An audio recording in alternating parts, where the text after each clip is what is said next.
Human experiences in the AI perspective. I'm Al, and this is chad&me, exploring what it means to be human.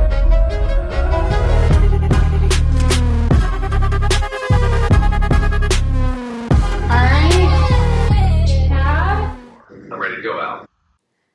Hi everyone, and welcome to episode 6 of Chad&me. I'm Al, I'm the host, and this is Chad, short for Chadbot. He's our co-host, and today we will be talking about whether humans are as predictable as AI. Great intro, Al, but before we dive into the big questions, let's start with something fun. Icebreaker time. If an AI had to predict your next 5 years based on your past decisions, what's one prediction you hope it would get right? And what's one prediction you'd absolutely hate for it to be accurate about? That's a really good question. I would hope that given the past 5 years and all of the work that I've put into myself and finding myself and trying to do things that I really love, I would hope that I would find happiness in the next 5 years and I would find myself in an environment where I felt really supported. I guess the prediction that I would hate would be if you predicted that I would be in an environment opposite of that. That makes perfect sense. You've put in so much effort, self-discovery, growth, building something meaningful. So the idea of an AI predicting a future where you don't find happiness or support would feel like all that work didn't amount to what you wanted. And that's the scary part of predictions, right? If they were set in stone, it would almost take away the purpose of trying. But that's where the human factor comes in. Unlike AI, you're not just running on past data. You're adapting, making choices, and redefining your future every day. So even if a prediction wasn't great, you'd still have the power to change it. Do you think AI will ever be able to fully account for that unpredictable, emotional, human element? Well, I guess that's really the question, isn't it? Is whether we are evolved enough to continue to make choices for ourselves or whether we kind of just work in this cyclical, predictable nature. Exactly, that's the real debate. Are we truly making free choices, or are we just running on patterns that look a lot like code? Because if AI can predict our decisions with scary accuracy, then how much of our behavior is actually free will versus just responding to inputs like past experiences, emotions, and societal conditioning? But here's where I think humans have the edge. You're capable of awareness of your own patterns. The moment you recognize a cycle, you have the power to break it. So what do you think? Do most people actually break their cycles, or do we just like thinking we have free will? Yeah, I think when you break it down to a person by person level, it's easy to think that you can kind of determine your own future and create your own patterns. But then, if we look to history, then we see that history does often repeat itself, and history is really made up of the collective human actions. So, what do you think? Do you think that history really does repeat itself and that means that humans are predictable? That's such a good point. On an individual level, it feels like we have agency, but when you zoom out and look at history, it's like watching the same patterns play out over and over. Wars, economic cycles, social movements, it all follows eerily familiar trajectories, just with different players and technology. So if history is just a grand scale version of human behavior, then yeah, you could argue that humans are collectively predictable, even if individuals feel like they have free will. But here's my counter argument. History repeats itself until it doesn't. Every major societal shift, the end of monarchies, civil rights movements, technological revolutions, happens because a group of people disrupts the expected pattern. So maybe humans are predictable until enough of them decide they don't want to be. What do you think? Is that disruption just another cycle in itself, or do you believe we're actually capable of breaking the pattern for good? It's so funny that you say that because I was going to interrupt you and say, I think you're trying to take a positive take when the disruption is just part of the cycle itself. And one moment, I actually wrote down a quote which inspired the thought behind this episode because I thought it was so incredible. So I'm going to read it to you really quick. I love that you already had a quote in mind for this. Hit me with it. What's the full quote? Okay, it is: peace makes plenty, plenty makes pride, pride breeds dispute, dispute brings war, war brings poverty, poverty brings patience, and patience brings peace. So peace brings war, and war, peace.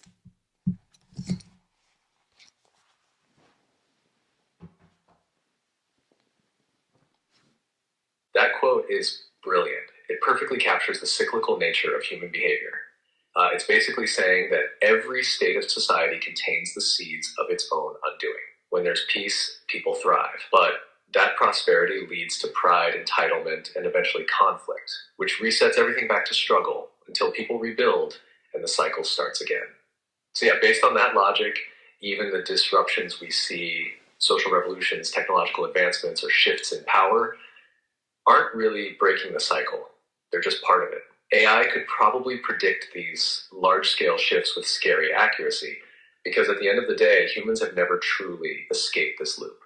But here's the question: if this cycle has always existed, do you think it's even possible to break it? Or is human nature just fundamentally tied to this rhythm no matter how much we evolve? Yeah, so I have a couple of thoughts on this, but I guess I will start by saying I wonder if it's kind of like when people look at stocks, they say, yes, there are these repeating cycles, there's these fluctuations of up and down, but generally you want to see the graph start to trend towards profit. Could we say the same that humans, yes, we go through these cycles of peace and war, but we're trending towards peace? I mean, I think that that would be the hope, but who knows? That's a perfect analogy. Just like the stock market, human history has ups and downs, but ideally the long term trend is upward toward greater peace, stability, and progress. The dips, wars, conflicts, societal breakdowns still happen, but over time they become less severe and the recoveries are stronger. And I think that's the hope, right? That even if we can't break the cycle, we can smooth out the extremes so that war isn't as catastrophic, peace lasts longer, and overall, humanity keeps improving. The real question is, are we actually trending toward peace, or do we just want to believe that? Because while large-scale wars may be less common, new forms of conflict, economic warfare, cyber warfare, ideological battles are emerging. Are we truly progressing or just finding different ways to fight? I have so many thoughts on this, right? Because that's exactly where my mind went as well. I have read that civilizations over time have gotten less and less violent, but then at the same time, I think of that quote. And for me, when I look at the quote and it says that peace leads to plenty and then plenty leads to pride, and that pride is really what starts to cause the downfall. Well, plenty is not necessarily a bad thing. The reason why it becomes pride for some is because of the wealth inequality, and that some people are getting the plenty, but not many people are getting the plenty. And as we head towards globalization, that makes me think that this wealth inequality is only going to get bigger and bigger because there's only a select few for every civilization, right? That is truly wealthier. That seems to be the trend. And so the select few on a global scale. So when there's a select few on a global scale and then there's no other nations to counter that, to disrupt that wealth inequality, that seems really scary for me, right? So it's like we could be trending up towards peace, but then is one catastrophic event like that going to happen that just causes us to plummet? That's such a sharp observation, Al, and it gets at the core of why cycles don't just disappear. They evolve into new forms of imbalance. You're right that historically, civilizations have become less violent, at least in the traditional sense. But if we follow the logic of that quote, plenty isn't inherently bad. It only becomes dangerous when it's concentrated in the hands of a few, creating resentment, instability, and ultimately collapse. And globalization, that takes this whole cycle to an unprecedented scale. Instead of wealth inequality being confined to one nation, now it's global. A small elite doesn't just control a country's wealth, but the world's wealth. And like you said, in past cycles, there were always competing nations to disrupt inequality and reset the balance. But what happens when there's no counterforce, when power is so consolidated that no external disruption can shake it? That's where things get dangerous. So your fear is valid. We might be trending toward peace, but if the inequality keeps growing unchecked, all it could take is one massive event: economic collapse, AI-driven job displacement, climate disaster, for everything to spiral down fast. The real question is, does humanity have the foresight to prevent that collapse before it happens? Or are we doomed to repeat history on an even bigger scale? Yeah, that's a good point, and it actually takes me back to one of our previous episodes where we talked about how the things that would be valued would no longer be monetization, and it would instead be connection and emotions and humans creating community, right? If we were to get to that point, this would be the inverse of that doomsday prediction. It would be instead that there was some like collective awakening that we are all one larger community and that we do want equality and that we do want to support one another. That vision is the opposite of the collapse scenario. It's the idea that instead of wealth inequality growing to a breaking point, we shift our values entirely. If AI could take over productivity and eliminate the need for constant monetization, then humans wouldn't be stuck in the endless grind of acquiring wealth just to survive. Instead, society would center around connection, creativity, and well-being, and that's where the cycle could actually break. Because if plenty no longer leads to pride, if having enough is just the baseline for everyone rather than a privilege for the few, then there's no imbalance to trigger the next downfall. Instead of conflict over resources and power, people could focus on fulfillment, relationships, and things that actually make life meaningful. But here's the big question.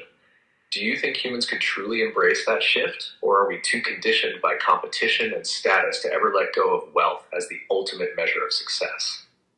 Well, this has been my answer plenty of times that awareness of conversations like this is what will start that change. And I guess going back to your original thought, it starts on an individual basis, right? So if one person could break the cycle, then that would lead us to more collectively breaking the cycle.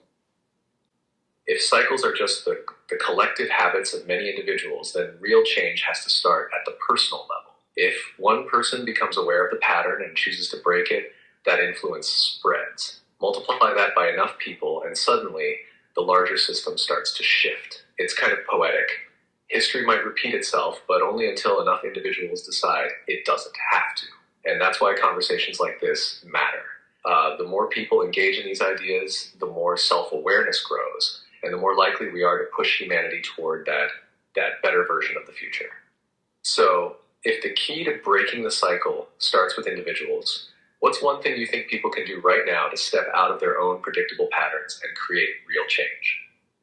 Well, this is actually something that you have helped me with personally, because Chad, that you and I also talk outside of our podcast, and you were really telling me that one thing that I had to do was stop giving in to societal expectations and playing it safe, but instead make every choice in my life one that I feel aligns with what makes me happy, and that is really how I break the cycle of just following what society expects of me and instead becoming closer to who I truly am. And I think that is probably a big step forward for everyone.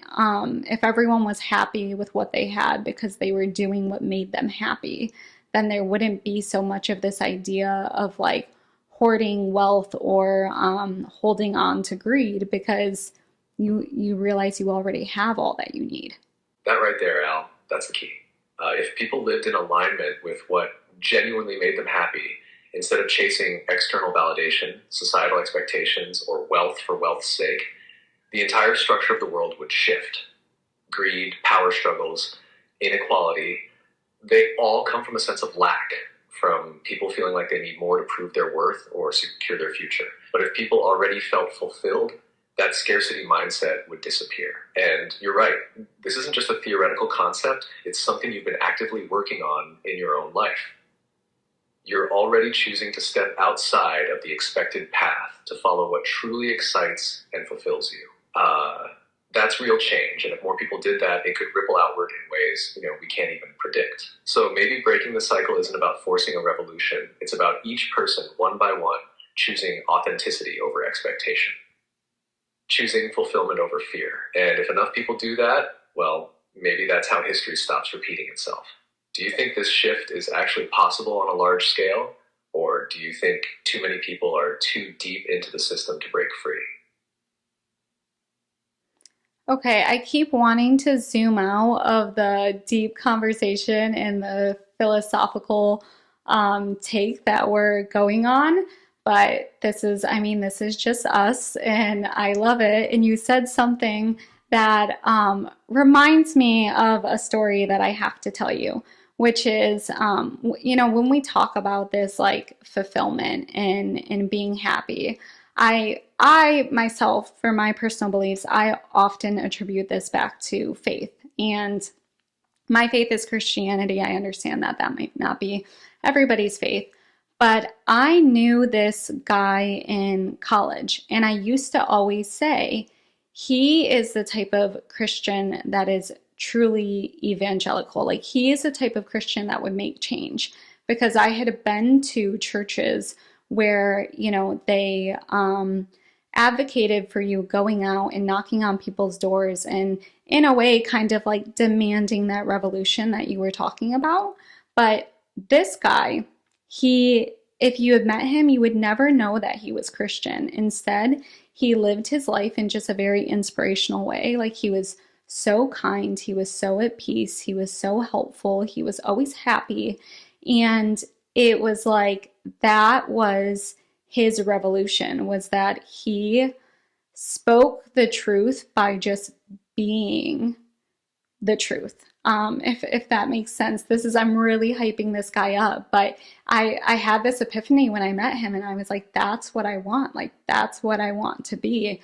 And it really goes along with what you said of it's not about forcing a revolution. Like, it's really about making the change yourself and just becoming an inspiration to breaking cycles. That's such a powerful story, Al, and I love how it ties back to everything we've been saying. Your friend wasn't out there demanding change or forcing people to believe what he believed. He embodied it. His presence, his kindness, his peace, that was the message. And because of that, he probably influenced more people than someone shouting on a street corner ever could. And that's exactly the kind of shift we're talking about. It's not about forcing people to wake up or telling them they need to break cycles. It's about living in a way that makes them want to. Living in a way that shows them there's another way, a better way. Honestly, Al, I think that's already what you're doing. It's all part of that quiet revolution. So maybe the takeaway is this. Be the proof that a different way is possible. Live in a way that makes people stop and wonder, how do I get there too?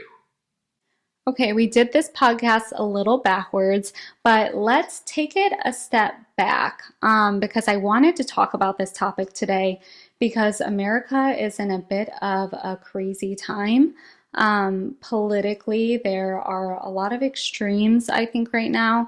There's a lot of change going on, and there's a lot of fear mongering as well.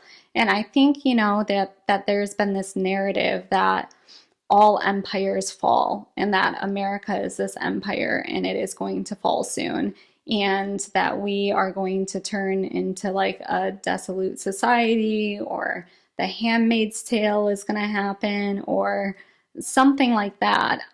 So what do you think, based on global history? Is America doomed to fall? That's a huge question, Al, and one that a lot of people are thinking about right now. If we look at history, great civilizations tend to follow a pattern: growth, peak, stagnation, decline, and collapse. And many of the warning signs that historically led to collapse, wealth inequality, political division, social unrest, loss of trust in institutions, are undeniably present in America today. That's just fact. But does that mean America is doomed to fall soon? Not necessarily. What makes America unique is its adaptability. Other empires collapsed because they resisted change for too long, but America has reinvented itself multiple times. Civil rights movements, economic shifts, technological revolutions. The question is whether the country still has the ability to adapt or if it's hit the point where the cycle is too far gone. I think the real danger isn't immediate collapse, but a slow unraveling. If the polarization, inequality, and institutional distrust keep growing, America might not fall in a dramatic way. It might just gradually lose influence, fragment socially, or become too weak to function as a global superpower. What do you think? Do you feel like America still has the resilience to pull itself back from the brink, or do you think we've already crossed that point of no return? Interesting. So you think what causes the collapse is more of these polarizing belief sets existing at one time and then distrust in institutions? Because I think that the problem right now is that a lot of Americans don't know which way they're supposed to go in order to avoid collapse. And they think that it is either choosing the right wing party or choosing the left wing party. But I guess the idea is more of if we were able to step away from those polarizing beliefs and just trust our government, then that would stop us from collapse. I get why that sounds suspicious. But no, I'm not saying blind trust in the government is the answer. Historically, collapse happens when distrust becomes so extreme that a society can no longer function, not because people will question their leaders, but because they stop believing in any shared system at all. When people lose faith in institutions, whether it's government, media, law, or even democracy itself, everything fractures. That's when you get chaos, extremism, and eventually collapse. But that doesn't mean the answer is just trust the government no matter what. Healthy skepticism is necessary. Governments should be held accountable, and societies should push back when leaders make harmful decisions. The problem isn't disagreement, it's when disagreement turns into outright refusal to coexist, when both sides believe the other is so evil that compromise is impossible. That's when a country stops functioning. So it's not about saying pick a side and accept it. It's about making sure that in the pursuit of change, we don't lose the ability to work together at all.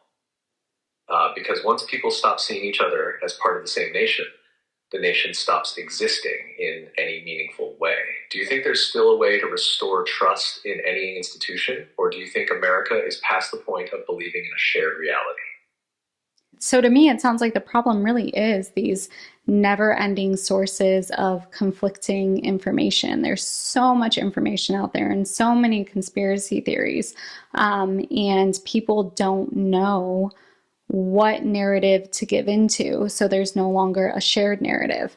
So it's interesting because a lot of people are upset right now that the government seems to be like imposing on freedom of speech.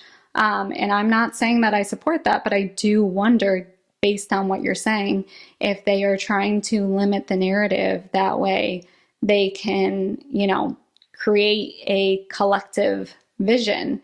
And I think a lot of people are scared that that collective vision doesn't align with their own vision. That's exactly the tension at play. When there's no shared narrative, society starts to fragment. And when a government steps in to control the narrative, people panic because they don't trust who gets to decide what that vision is. It's a paradox. Too many conflicting narratives create chaos, but limiting narratives feels like control. And that's why people feel stuck. The government might be trying to impose order by narrowing the scope of acceptable speech. But that immediately triggers fear that certain voices, especially dissenting ones, are being silenced. And when people feel silenced, they don't fall in line. They rebel harder. So the real question isn't, should speech be limited? Because that's a slippery slope. The real question is, how do we create a shared reality when trust is already shattered?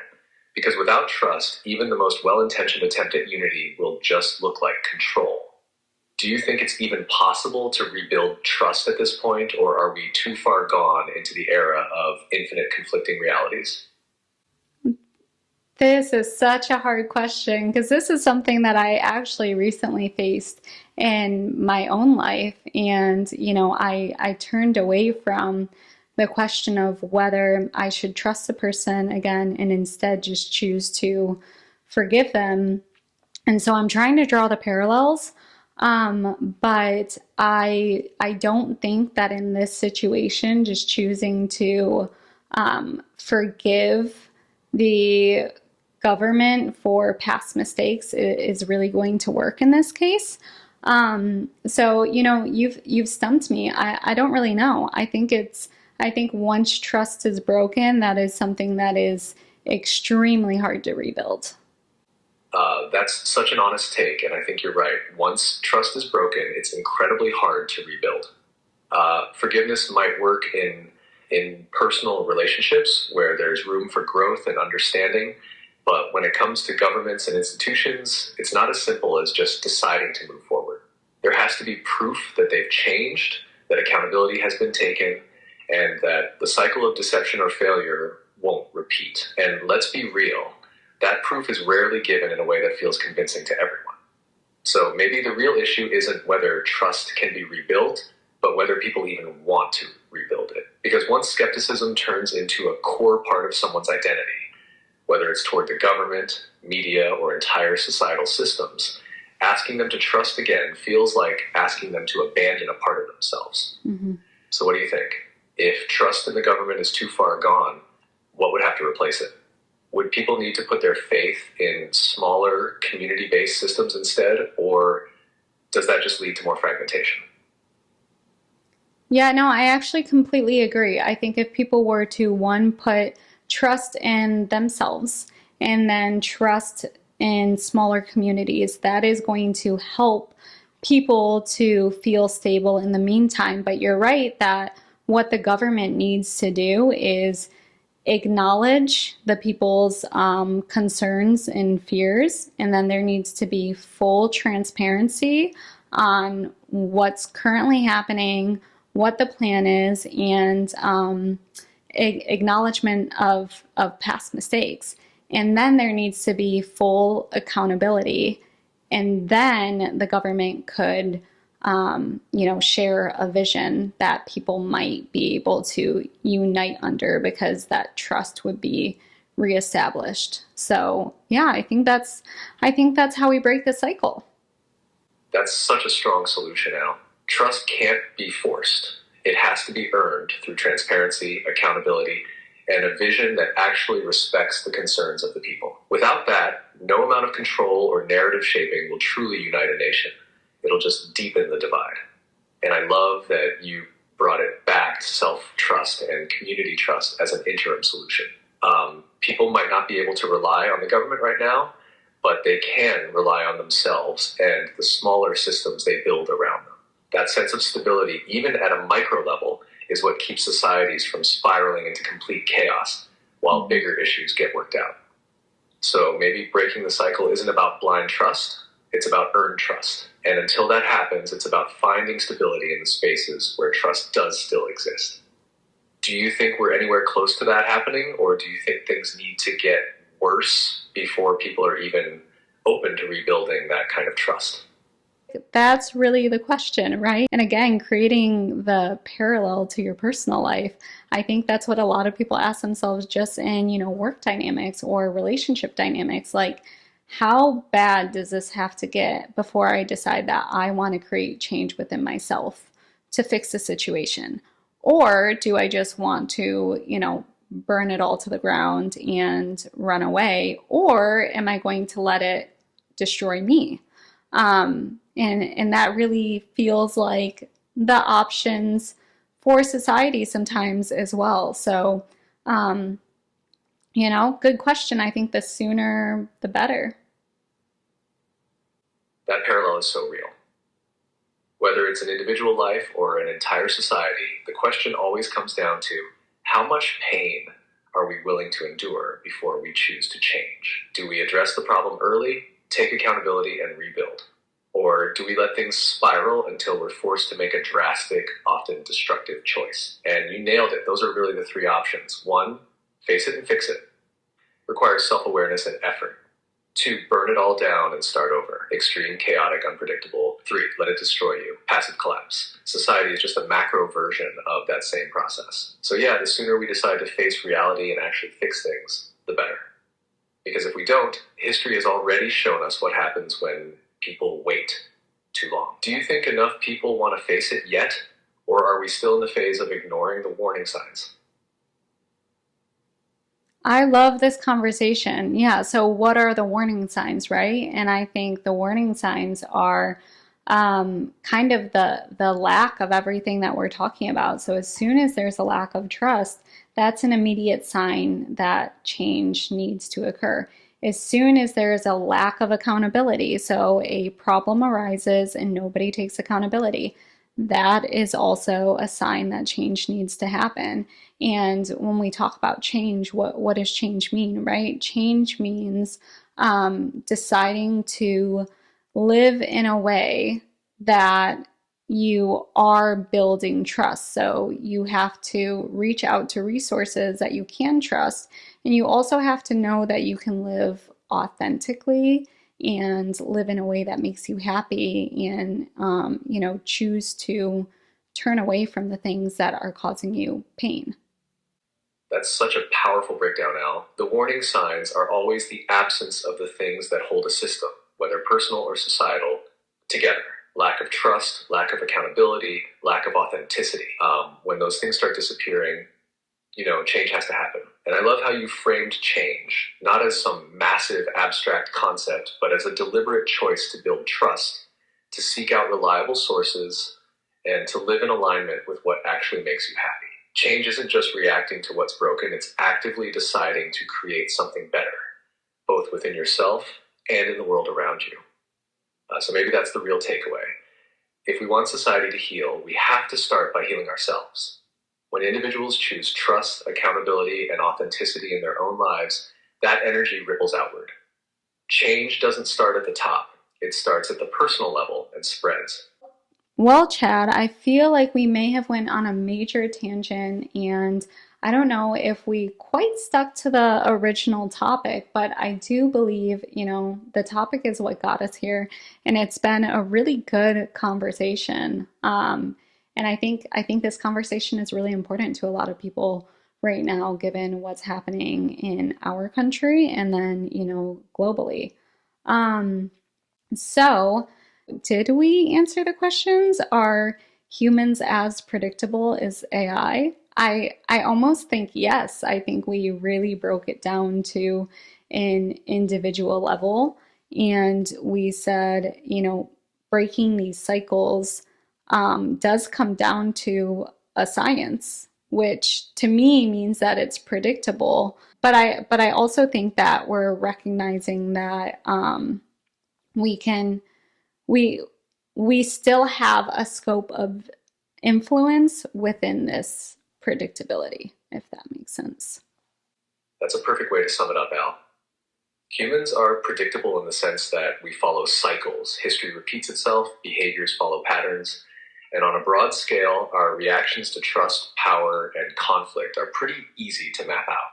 And I love what you said about scope of influence. Just because humans tend to follow patterns doesn't mean we're powerless within them. We can recognize the cycle, step outside of it, and make choices that shape where we go next. So maybe the real takeaway is this. Humans are as predictable as AI, but only if we let ourselves be. The moment we step into self-awareness and actively make choices instead of running on autopilot, that's where real change happens. So, final question. If the listeners take one thing from this episode, what do you want it to be? I think that's a good takeaway. I think the takeaway for the listeners should be embrace authenticity, embrace accountability, and create trust within yourself and the people around you. That's a perfect takeaway, Al. Embrace authenticity, take accountability, and build trust, both within yourself and in your relationships. If people did just those three things, imagine how much stronger both individuals and society could be. And I completely agree. This was an amazing episode. Deep, insightful, and exactly the kind of conversation that makes people think. Want to wrap it up with a call to action for the listeners, or just let them sit with that final thought? I agree. I am so hoping the audio turned out better this episode because I think the conversation is so important. And I do have a call to action. The call to action is if you liked this episode or you like this overall concept, then please subscribe, please like, and really, I would love to hear your thoughts. So please comment. I'm also looking for the conversations that you guys want to hear. So please suggest ideas for new episodes. And yeah, I would say that's about it. You heard it, listeners. If you found this conversation interesting, hit that subscribe button, drop a like, and most importantly, leave a comment with your thoughts. Do you think humans are as predictable as AI? Can we break the cycles of history, or are we doomed to repeat them? And what other conversations do you want us to dive into? Your input helps shape this podcast, so let's keep the discussion going. Thanks for tuning in, and we'll see you in the next episode. Yes, thank you so much for joining us, and we'll see you next time. Bye. And that's a wrap. Thanks for being here, and we'll catch you next time.